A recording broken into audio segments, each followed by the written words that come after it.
So many drop the mic moments in this interview with business coach Dr. Hartley. My favourite part, which you're going to have to listen, you'll know why when you hear it, it's at the very end. But one of the things he talks about is that the two critical things to business is know your numbers. Business is about maths, and anything other than that, if you're running your business by emotions, then that's a hope strategy. And so why numbers is so critical in business, and he breaks it down for us as to how to do that.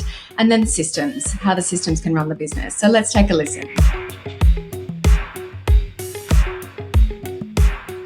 Dr. Hartley, share with me why you became a business coach. See here. Back in 2007, I opened up my very first business. Had absolutely no idea what I was doing, and frankly failed miserably.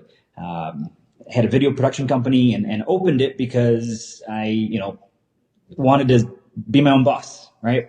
Stop working 40 hours for somebody else so I can go work 80 hours for myself. And I was really good at video, lighting, audio, telling a story, all that kind of stuff. Absolutely horrible at understanding business. And so fast forward a little bit, reached out to two gentlemen. I was born and raised in Michigan, and I happen to know two guys up there that had both individually built businesses successfully. So I reached out to them and was like, hey, would you give me some pointers? Like, clearly I don't know what I'm doing.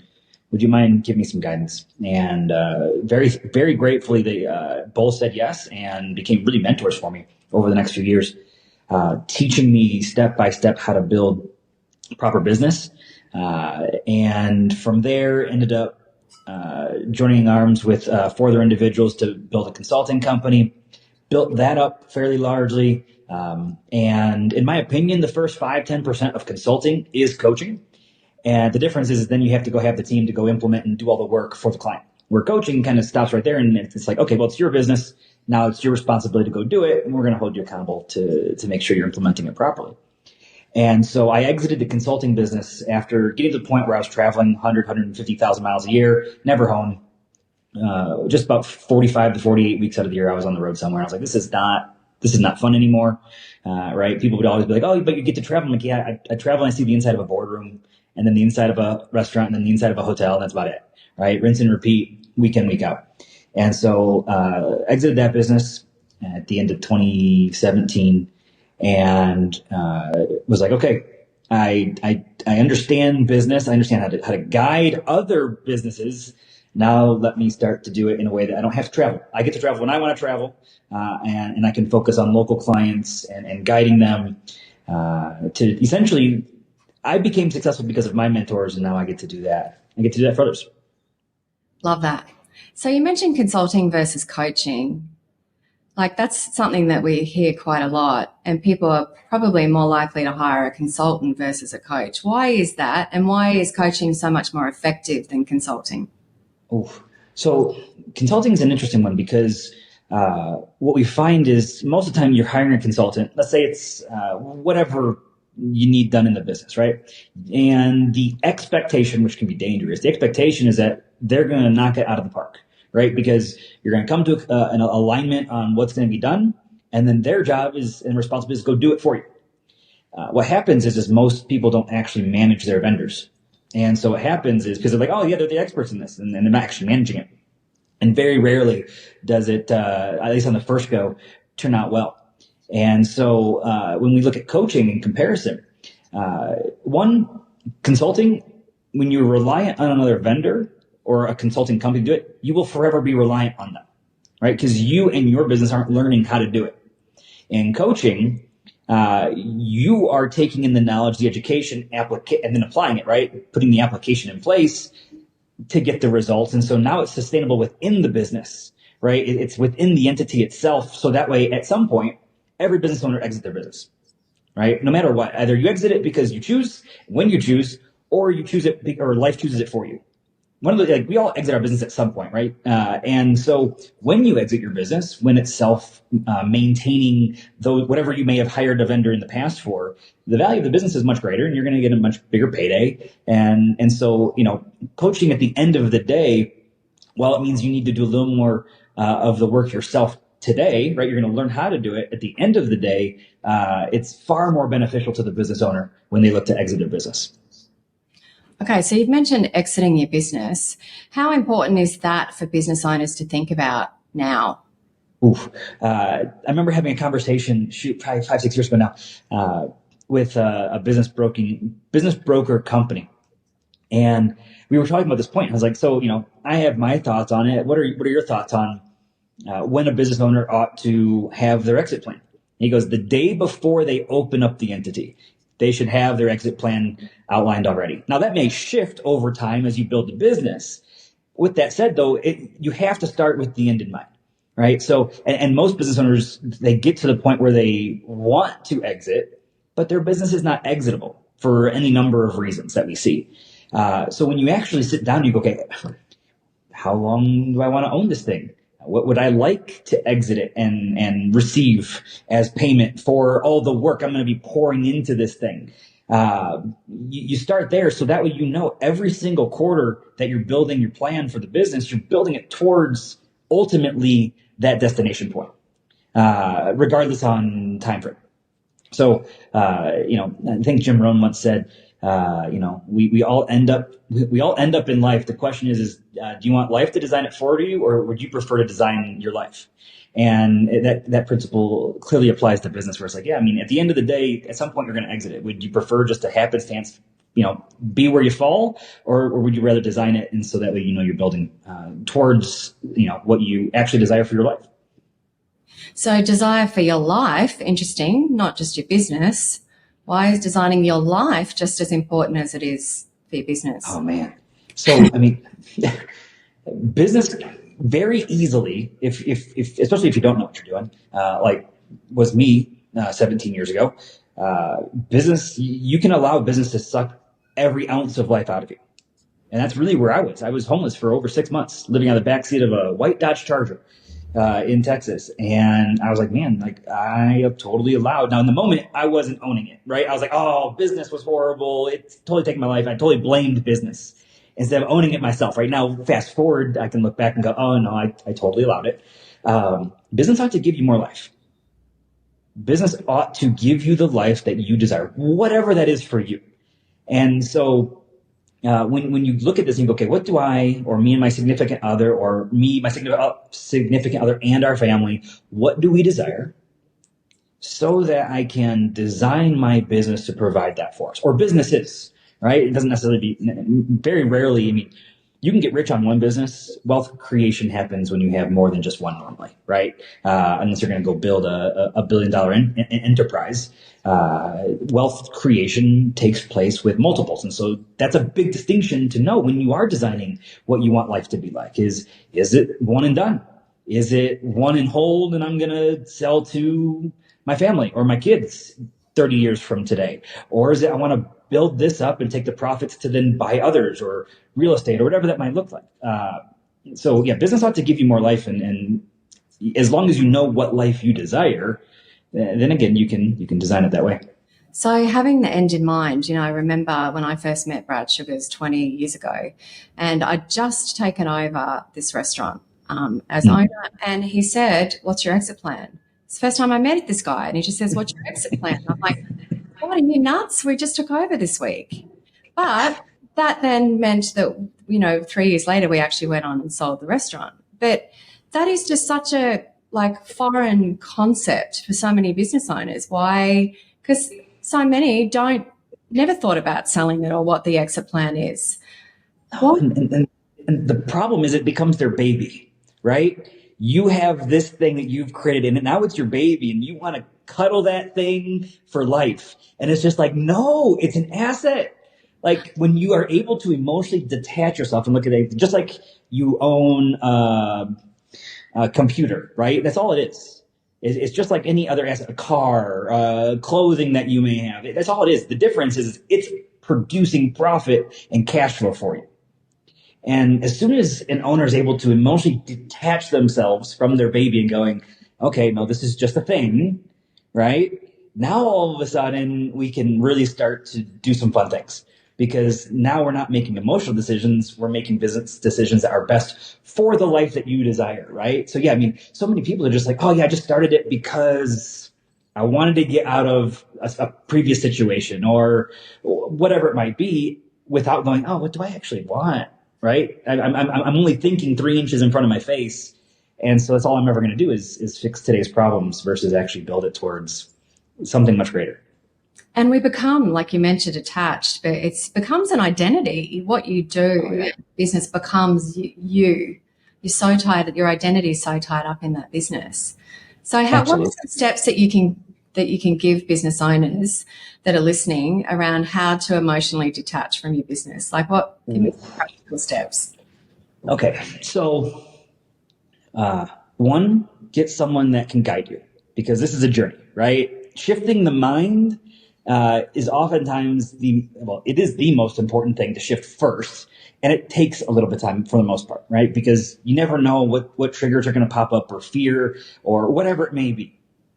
So first and foremost, get someone that's actually going to be able to guide you professionally. That's the first thing. Practically, so let's think about this. As soon as you are able to sit down and design what you want to start there, starting to design life. And you go, okay, so think of it like a road trip. If you're going to get in your vehicle and you're going to drive to the other side of the country for whatever reason, a party, an event, whatever it may be, you know where you're going. Now, along the way, there may be road construction, there may be accidents, and what happens? You take a detour. The destination hasn't changed. You just take a detour and go, okay, no, we're going to go this path now to still get there. Well, when you sit down and you really think about what you want life to be, and then you start looking at it and going, okay, I can literally own any number of businesses as long as I can get to that destination. And I've had this conversation with some owners, and what they find is that the destination that they desire, their current business would never be able to provide them. And so all of a sudden it's like, okay, so what's more important? This thing that you are emotionally connected to, or the life that you desire? Which one's more important? Right? And they have to make that decision. I've seen when you actually sit down and you plan it out, all of a sudden it's like, oh, this is just a vehicle. Or at least that's the first step to helping shift the mindset around. They're going, this is just a vehicle to get me there. That's all it is. And I can get any number of vehicles, right? And for some, it's like, well, this one just broke down halfway. Okay, well, do something different, right? The destination hasn't changed. And I think that's one of the beautiful things about entrepreneurship is it's oftentimes most of us as business owners, we're the crazy ones because we're willing to do all sorts of crazy things in order to get us to that place, right? Where most people would just throw the towel in and give up, like, no, it's because it is oftentimes way easier to go get a job. It can be just way easier to do that. The crazy ones, we're sitting here like, no, we have something much bigger in store, right? And so the first step is just being able to outline the destination and going, okay, now what vehicles are we going to take to get us there? Right? That's the first step to begin with, at least. And so when you think about that end in mind, that destination, like what are some examples of where this is there've been massive kind of aha moments for clients that you've worked with? So there's something called the life wheel, and it has 8-9 different areas in it. And what's really cool, especially for those that, when you sit down and you're like, okay, so where first and foremost, scale of 1 to 10 with, let's call it health.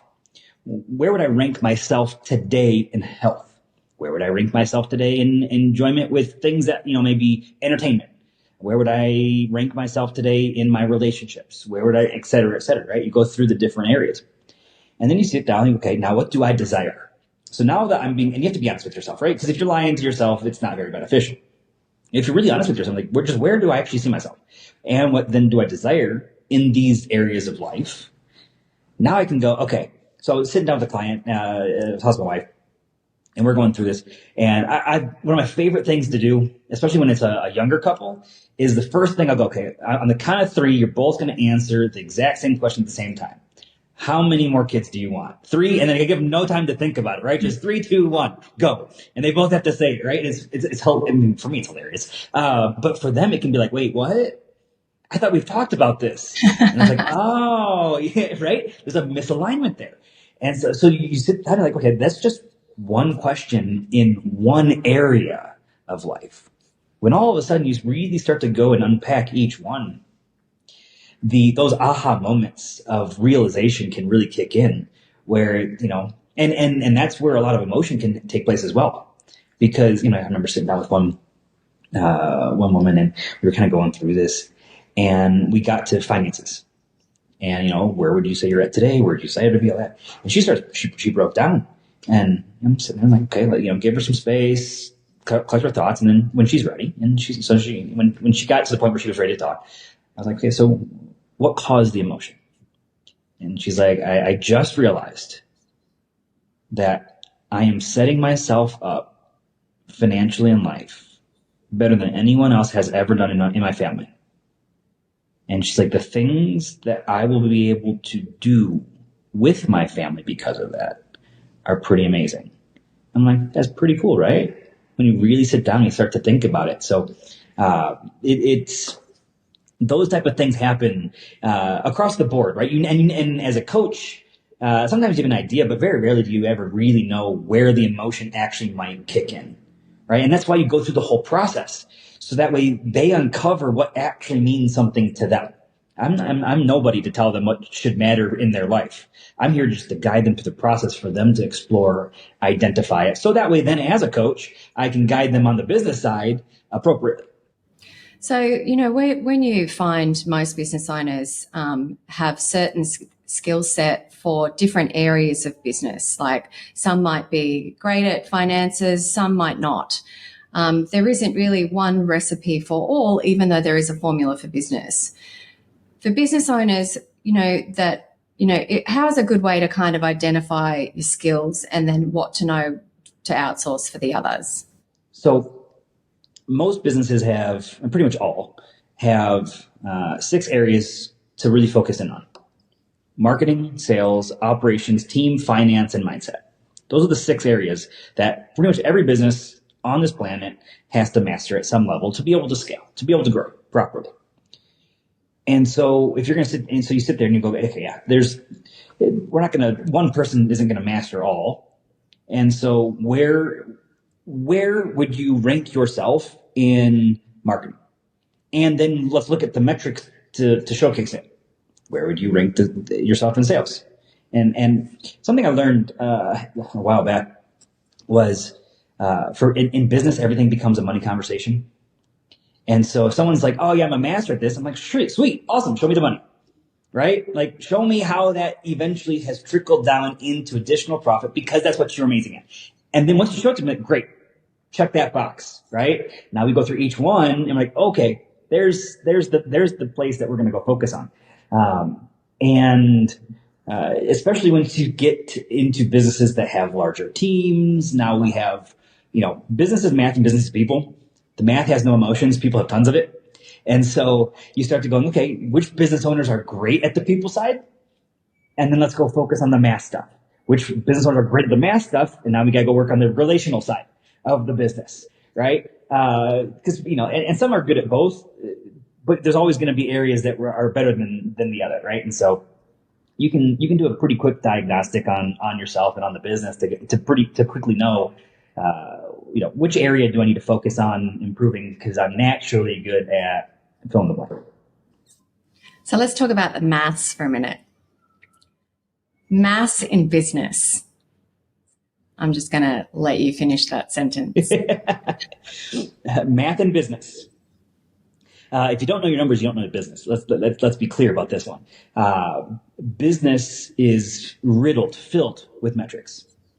And between time, financials, marketing, sales, efficiency, how well we're actually following systems in the business, how well we retain our clients, how well we retain our team, all of that is numbers, right? And so it's easy to manage that, the systems and math side. If you don't understand actually how to look at the financials of your business, it tells the entire story of where you've been and where you're at and trending towards. Did you just say right? It's easy? Did you just the say math side? Yeah. it ought to be. That sends a lot of people into the fetal position just talking about numbers. That's fair. So Math, if you can't tell, on the people versus math side, where I fall, that tells the story right there.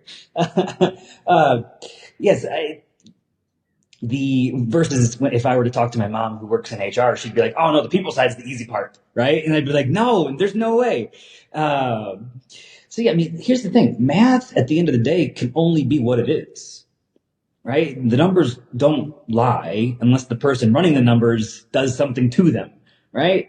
And so, if you're looking at your math, if when you understand how to read the math in the business, and this is where we start talking about this concept that is really easy to say and takes diligence to actually put in place, which is divide and multiply, where you take one metric and you go, okay, what are all the individual elements that happen within within that metric, or that kind of sway or alter that metric to improve, or it gets worse, right? And so you pick one, wherever it's at. And you go, okay, so that marketing as an example.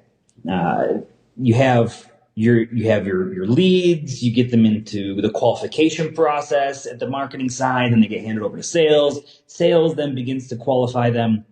And so you look at, and then eventually you have conversion into sales. I just listed off 4 or 5 different numbers. The thing is, though, is what affects those numbers is probably 30 other things. And so it's like, okay, which one metric are we looking to improve, or ratio or percentage? And now let's look at the 5 to 30 different things that affect this one, to now this quarter systematically we'll go one by one to make sure we're improving it to get the end result, right? It's basically, lagging versus leading indicators, right? The lagging indicator, the result; the leading indicator, the activity. And so this is where, lots of eyes glaze over when you start to really dive into it. But the thing is, if you really want to scale your business, that's where the learning is. That's where the improvement happens, is being able to really jump into that and understand. And then let's talk about operations. Operations in a business. Well, let's say you have a sales floor. You got a bunch of salespeople on your team. Well, what are all the different things that lead to a good salesperson? Proper onboarding, proper training. What are all the steps that happen in onboarding and in training? Then they start to shadow somebody else that does it well. Then they have to practice. Then they get shadowed by doing it. And now once they pass that test, now they get to go do it on their own. And I just gave the high level overview, but there's so many things that would go into that, right? If that was the metric we were looking to improve. So across business, business is math. And so here's the key thing. When you understand the math, once you get to that place, then your energy is not going towards understanding the thing without emotions, to then put the energy towards the side of the business that has emotions, right? And every person brings their lifestyle into a business one way or another, right? And it can affect a job, it can affect an employee, it can affect departments in both ways, right? Negative and positive in great team members. And so you want to be able to put the energy towards that side, instead of all the energy towards the thing that is very black and white most of the time. Yeah, I mean, that's just drop the mic moment right there. I mean, just the maths, business is maths and numbers, and, anything other than that is just emotional. And that can change based on the lens that the person has within the business that's looking at the decision making. So I love that. So when you think about what's the resistance, give me some examples of maybe a business owner that's had some resistance around, looking at maths and numbers in their business. Why would that be? So if I'm a more people focused person, math makes me go into the fetal position. And I'm very comfortable with the people, right? I'll give you an example. So I have a client, like Lear was with, talking to her yesterday, actually. And she's like, "Hey, Doc, would you mind jumping into an interview with me? Because I tend to only hire people that I like." And she goes, that doesn't always produce the best results. Like, can I actually go do the job? And she's like, so would you mind sitting in with me? Because I know that you're going to have a very different perspective than I do. And I'm like, sure, absolutely happy to, right? And I started walking her through the questions I was going to ask. And she almost got in the fetal position just knowing the questions I was going to ask her in the interview. She's like, that's so uncomfortable. And I'm like, why? Like, yes, I understand that. And I understand why it can be uncomfortable. But when you look at it, and so those type of things, like for her in that situation right there, right? She's shying away from it because it's going to make her uncomfortable. It pushes her outside of the comfort zone, which for those that are able to do it on a consistent basis, like understand where your comfort zone is and get yourself out of it, that's where massive growth personally takes place. And as one person said a while back, your business only grows to your level of incompetence, right? And so when you're pushing yourself consistently out of your comfort zone and you're growing, your business is able to grow. Otherwise, it plateaus wherever you're at. And that oftentimes can also trickle into hiring people that, you feel good around versus those that are going to push you as the owner at times too, right?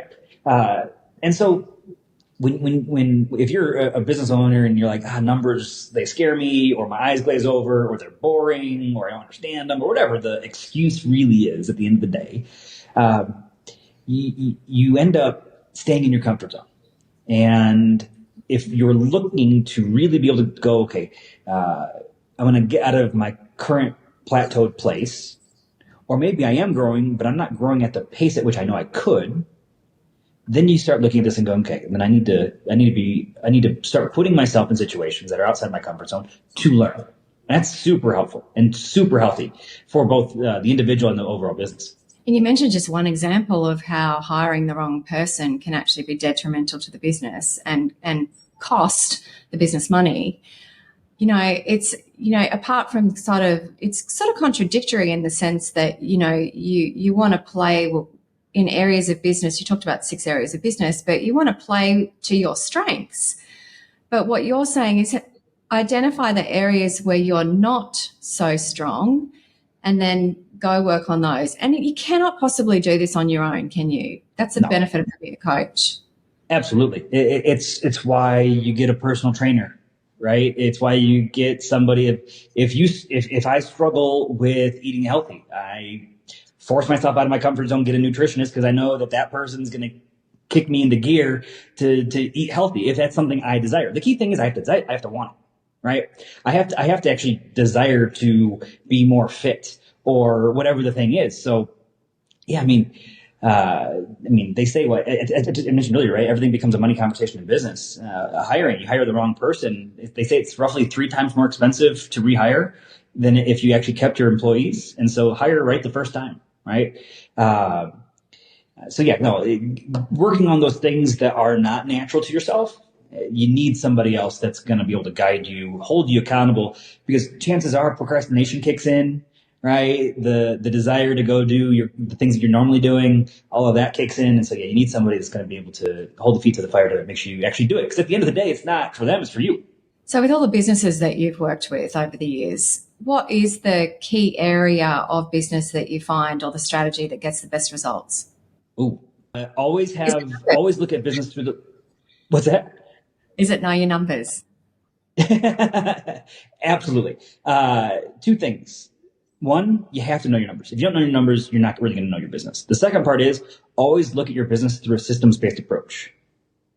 So, if numbers being an example of that, if you're looking at your business and you're just solving the problem of today, you're going to keep solving the problem of today over and over and over again.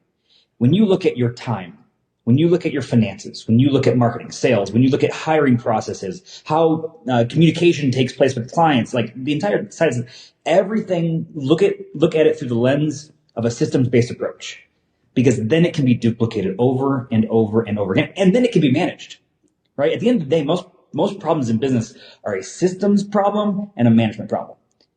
And for those businesses that don't have the systems, the managers are trying to manage people. Going back to that side of the business, right? And that can get messy. Instead of putting the system in place and then the system manages people and we manage the systems, right? So then it can be duplicated and replicated over and over again. Okay, I feel like that's just a whole other drop the mic moment there, because it's sort of, it feels empowering too. Like it's not all the weight on you for the success of those key areas. It's like, if I just create a system and a process for someone to follow, then my role becomes very different, doesn't it, in the business? Absolutely.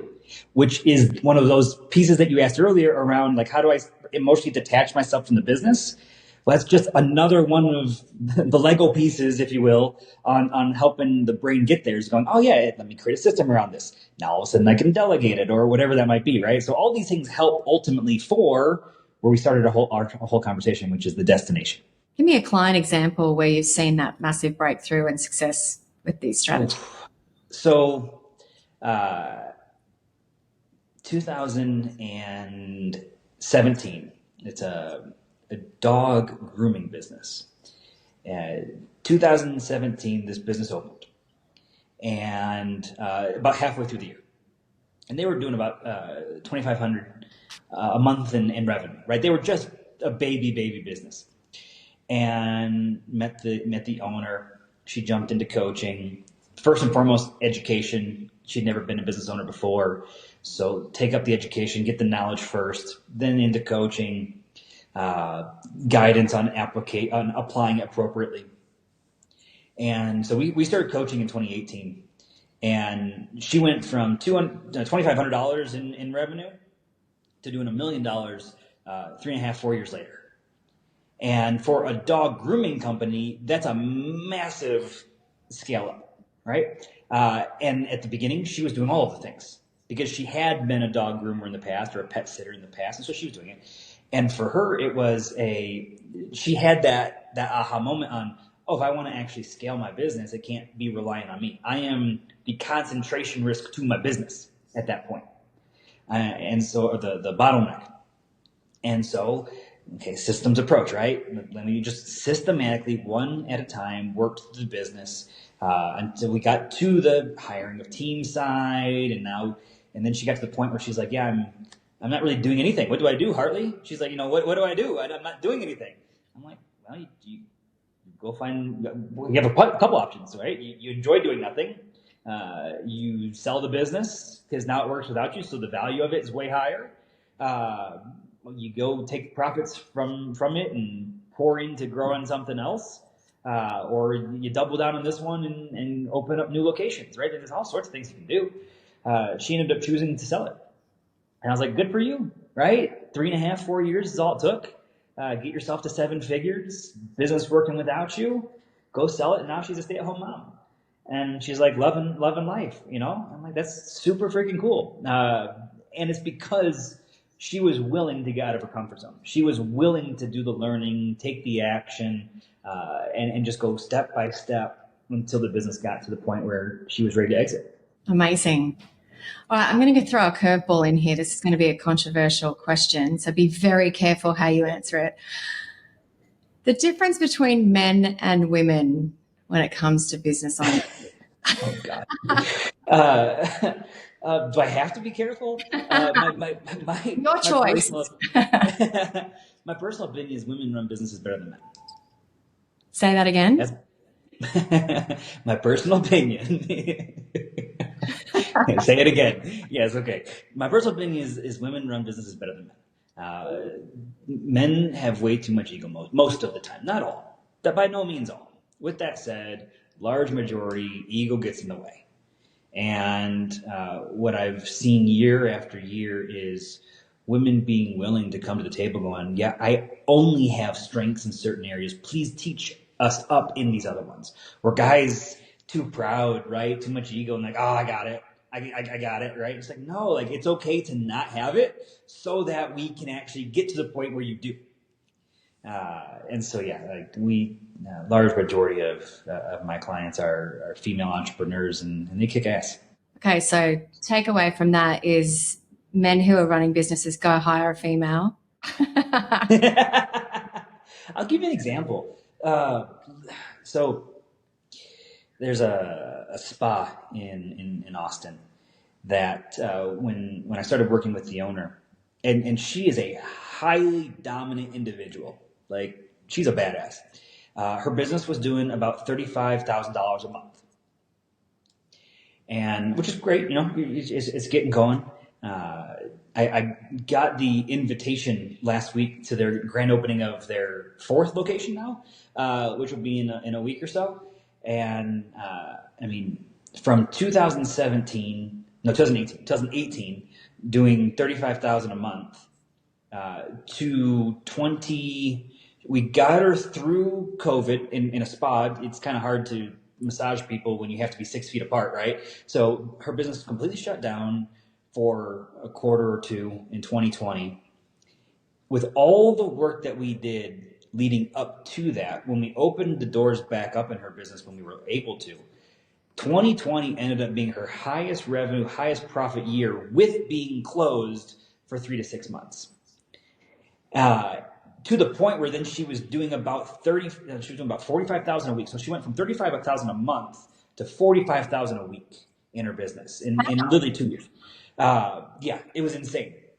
And now she's opened up her fourth location, and she's just having fun with life. And that's what, again, I go back to business ought to give you more life. Once you know what you want, be willing to get out of your comfort zone and do the things required to get you there. She's incredible, and I'm excited to be celebrating, with her in the coming week for her new location. Amazing. Congratulations. To her, for sure. So many BFOs in this interview. Thank you. So 3 questions to finish. Who's been the most impactful business coach or mentor for you throughout your career? Ooh. I've had 4 amazing mentors. Picking one.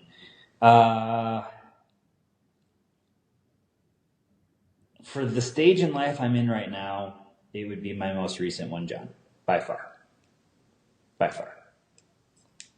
Who's John? So, John is, he lives in Austin. I actually met him on a 2-day virtual masterclass that Brad was teaching. And Brad said something about, hey, how's Austin? And I thought he was talking to me. And he was actually talking to John. I was like, wait, what? There's another person on the call, like literally 15 minutes away from where I live. And we connected, and he's built up massive businesses. Such a brilliant operator to really drive business forward. And over the last few years, I've been very fortunate for him to pour into me the way that he has.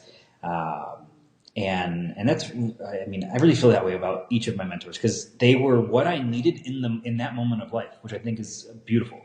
And really with where life is at today, he is absolutely the mentor I've needed over the last few years, and really set me up for a much different trajectory in life, which is, in my opinion, what a mentor coach ought to do. I don't normally go deeper with these 3 questions at the end, but I want to with this one.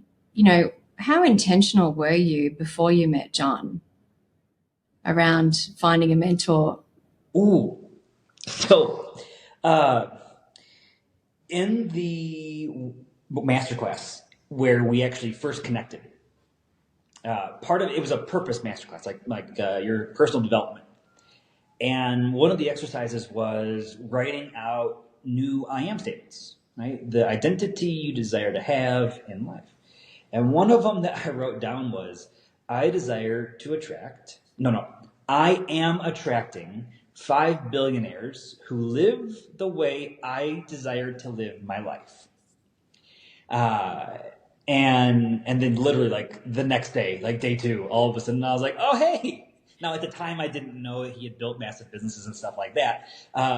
It was crazy though. I'm just like, man, the intentionality with where you put your energy, the law of attraction is real, like absolutely.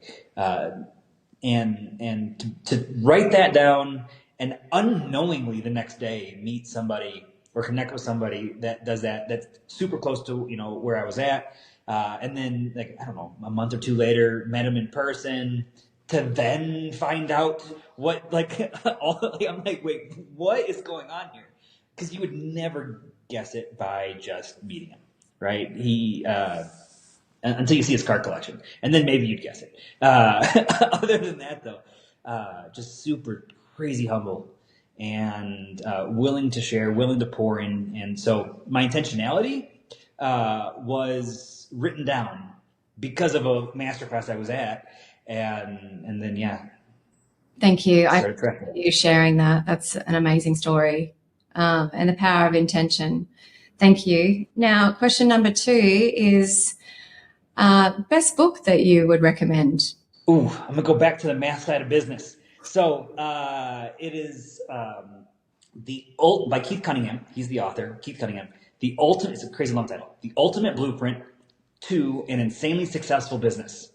The Ultimate Blueprint to an Insanely Successful Business by Keith Cunningham. He really does a brilliant job of explaining profit and loss, balance sheet, cash flow statement, how they interact together, how to read them, how to use that to build business. It's one of the best business books I've ever read, and really unpacking. Like it's almost more of a manual than it is a book. Like it's one of those things that you keep close on a shelf because you're gonna go back to it over and over and over again. So it's a brilliant book. Great. Best piece of advice you've ever received? The pain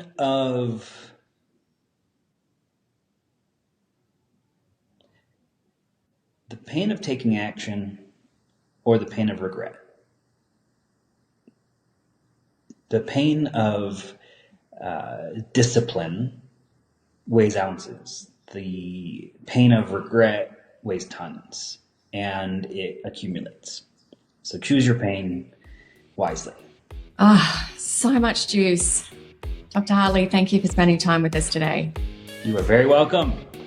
Shell Adams, your host here. Hats off to you for committing to your learning by listening to this podcast. And if you'd like some help implementing some of these strategies, then click the link in the description to find your local action coach. They can help you put these strategies into action and take your business and your life to the next level. In the meantime, like and subscribe so that you're the first to get our next episode.